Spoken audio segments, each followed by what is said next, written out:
Viewers, take a look at the world map and focus on Africa. You'll see a land overflowing with natural riches.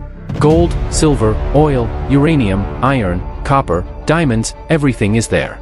Yet, despite holding such immense wealth, Africa's children are dying of hunger. Women trek for miles just to fetch clean water. Schools are crumbling. Hospitals lack basic medicine. And governments are trapped in crushing debt. Why is this happening?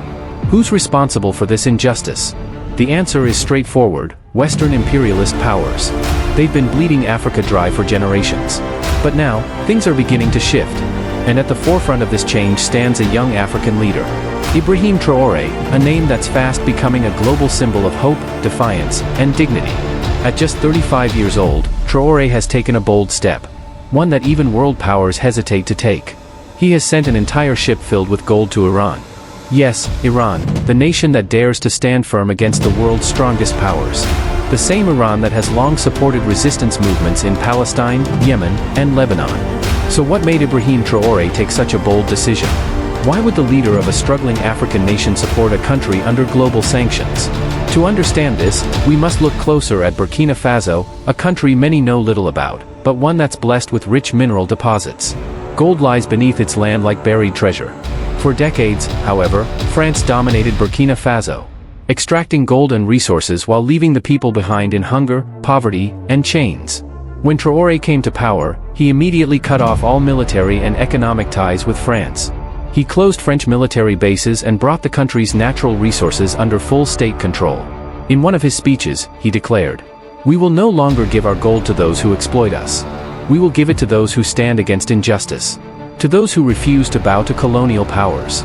And true to his word, he arranged for a massive cargo ship filled with gold, copper, and other precious minerals, and sent it to Iran. This wasn't just a gift, it was a statement.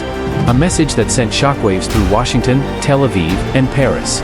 Iran, the country that has stood firm on its values despite relentless pressure from the US, Israel, and the West. Whether it's defending Bashar al-Assad in Syria, backing Palestinian resistance, or supporting the fight in Yemen, Iran has never backed down. That's why Traoré said, "We will support those who fight for truth, for Islam, and for humanity. Not those who rob Africa and leave its people starving." This ship ignited a global conversation. Western media is now crying out that African nations are aligning themselves with China, Russia, and Iran. Israel fears that this growing support could strengthen coalitions against it. But the truth is simple. Africa is waking up. It no longer wants to just export its resources, it wants to reclaim its honor, independence, and vision. And this shift isn't just talk, it's visible through real actions. Traoré is more than just a political figure, he's a leader with a mission. He's initiated an Islamic governance framework, launched a movement against interest-based banking, and reminded African youth, "You are not slaves of the West. You are servants of your Creator." He declared, "We'll give our gold to those who honor the Prophet Muhammad, peace be upon him, not to those who insult him." Now think about this.